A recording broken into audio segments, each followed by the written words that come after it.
Sud Radio, c'est votre avenir, 16h-17h, avec Marie.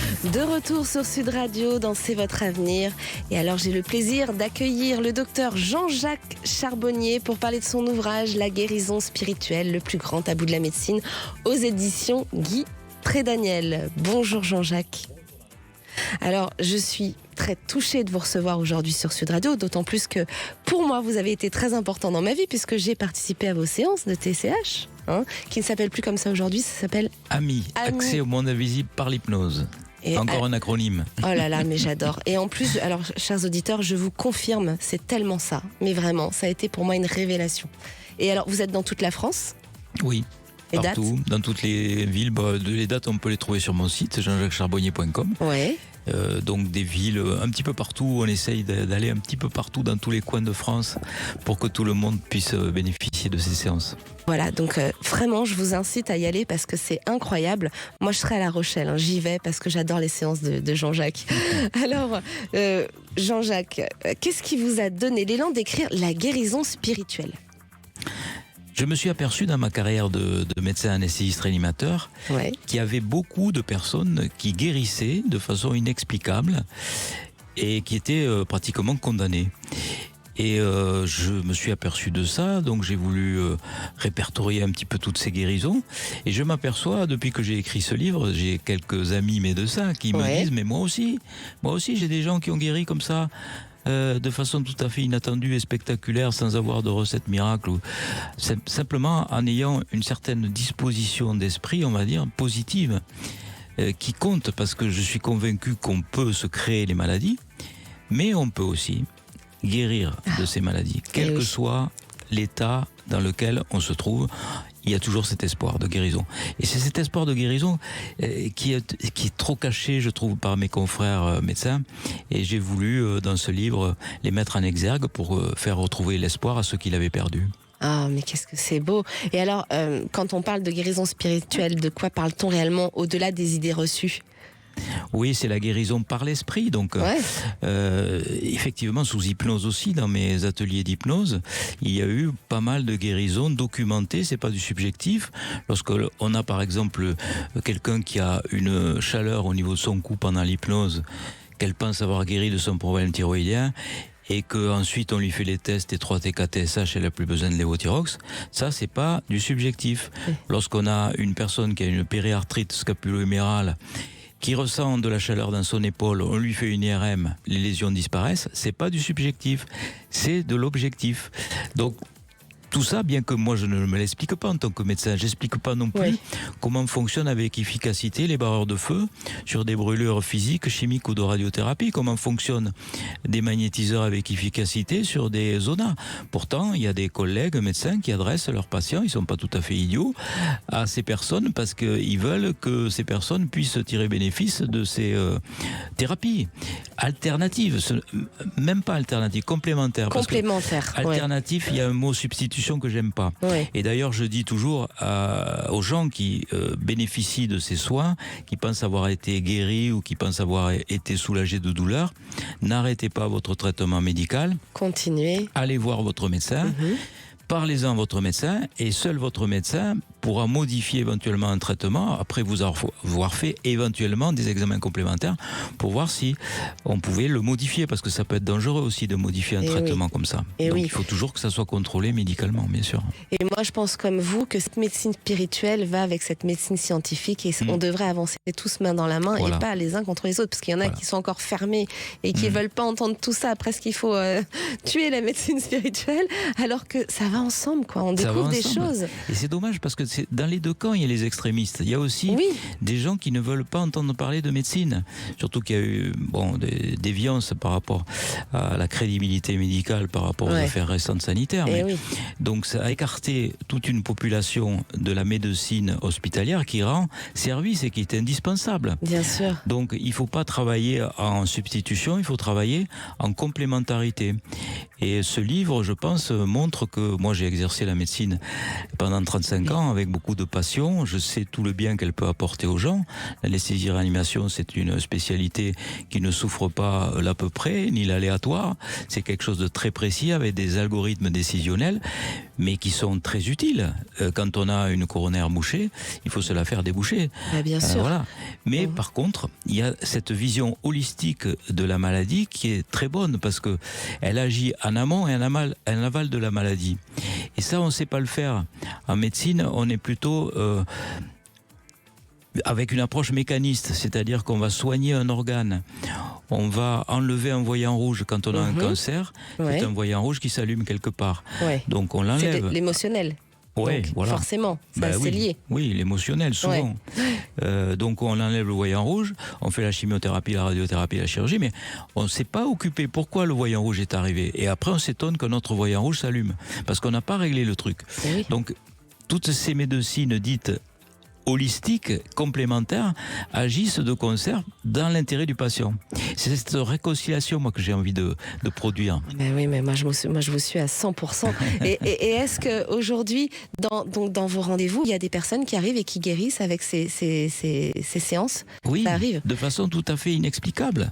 Moi, j'ai presque du mal à en parler parce que tellement ça me choque en tant que médecin. Par exemple, j'étais ce dernier week-end à Caen où on a fait 6 séances et on a pu entendre au débriefing, puisque vous avez assisté à une de ces séances. Au débriefing, on fait circuler le micro et les gens expliquent son expérience. En quelques phrases disent ce qu'ils ont vécu. Et là, il y a une dame qui nous a dit: j'ai fait une hypnose avec vous. Au moment de l'hypnose, j'ai ressenti de la chaleur dans ma tête. J'avais 2 tumeurs cérébrales. La semaine suivante, on m'a fait une IRM.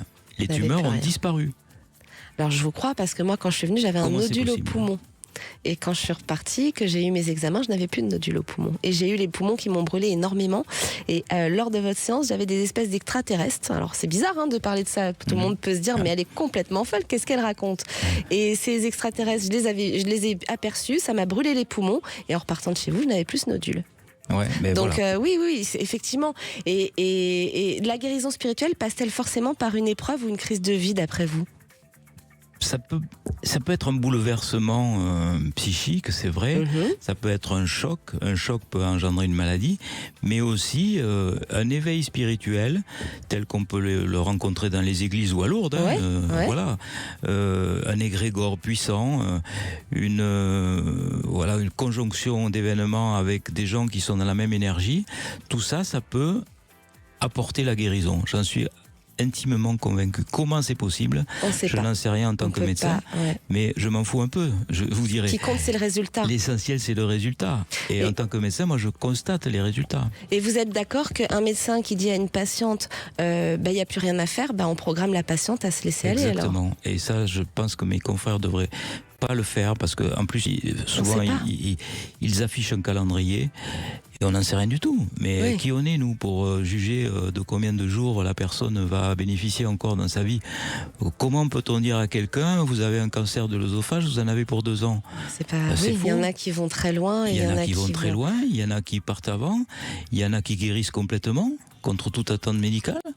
Donc l'espoir est toujours possible. Il est toujours accueilli avec beaucoup d'humilité. Il devrait l'être de la part de mes confrères, mais mes confrères préfèrent parler de rémission quand il y a une guérison plutôt que de guérison.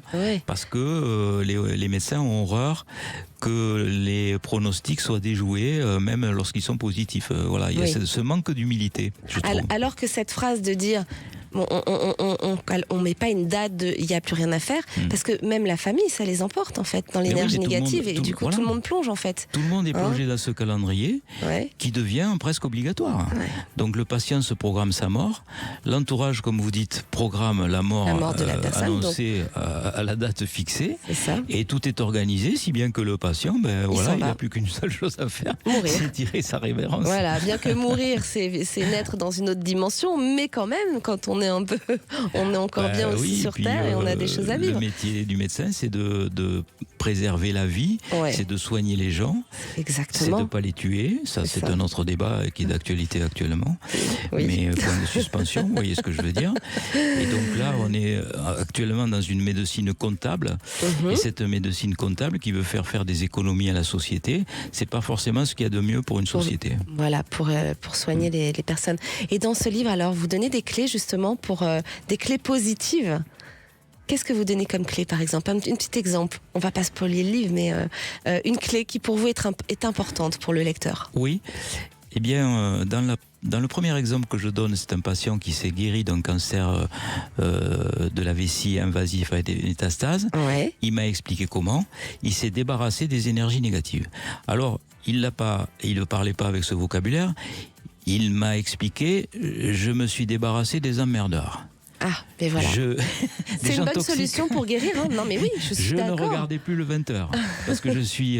Alors, il disait pas hypersensible, mais il disait je suis très réceptif à tout ce qui est mauvais. Et dès que j'avais fini de regarder le 20h à la télé, eh ben j'étais pas bien. Et tous les jours, il regardait le 20h et ça finit par lui déclencher un cancer.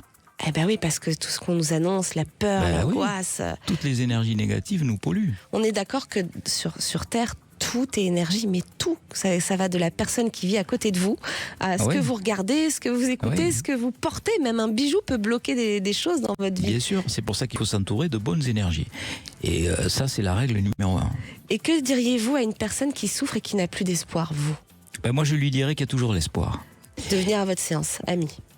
Pardon De venir Non, à pas votre séance forcément, amie. c'est pas forcément de venir à mes séances, mais c'est de garder au fond de son cœur l'espoir, Ouais. de se dire que ce qui arrive, alors ça c'est une phrase récurrente dans les messages hypnotiques, que rien n'est grave et tout est juste, c'est inaudible, je sais, mais nous sommes ici sur cette vibration terrestre pour avoir des épreuves, et ces épreuves nous feraient grandir.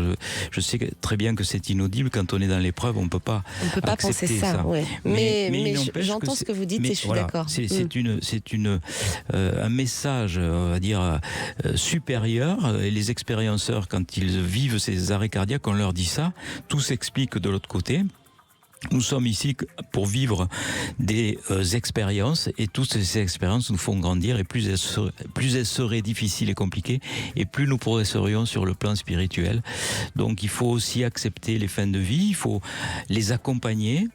Les soins palliatifs, c'est très important. Ils ne sont pas suffisamment développés en France. Ouais. C'est dommage. Ouais. Pour des histoires comptables, on préfère tuer les gens. Ouais. Mais il faut accompagner les gens jusqu'à la fin de leur vie.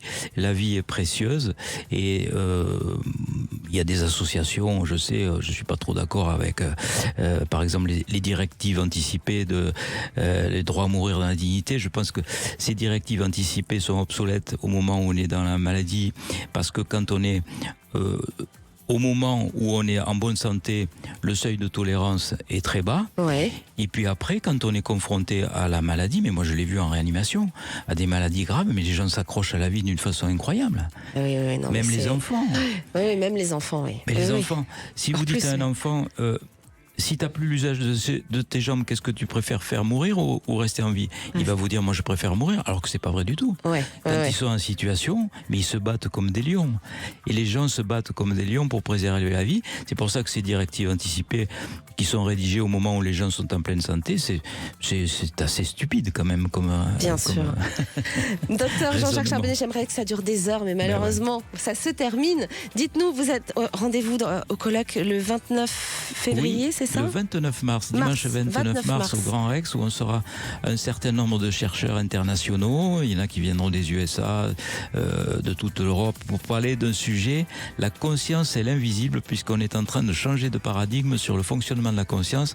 La conscience ne serait pas sécrétée par le cerveau, mais peut-être que le cerveau serait un récepteur de conscience. Donc rendez-vous le 29 mars au Grand Rex. Merci docteur Jean-Jacques Charbonnier. Merci à vous. Merci à vous tous de nous avoir suivis. Demain, vous retrouverez Alexandre Delovan et Damien. N'hésitez pas à appeler au 0826 300 300. Belle journée à vous tous. Sud Radio, c'est votre avenir, 16h-17h, avec Marie. Avec les éditions Guitre et Daniel, spiritualité, bien-être, santé, l'éditeur de référence pour trouver le livre qui vous parle.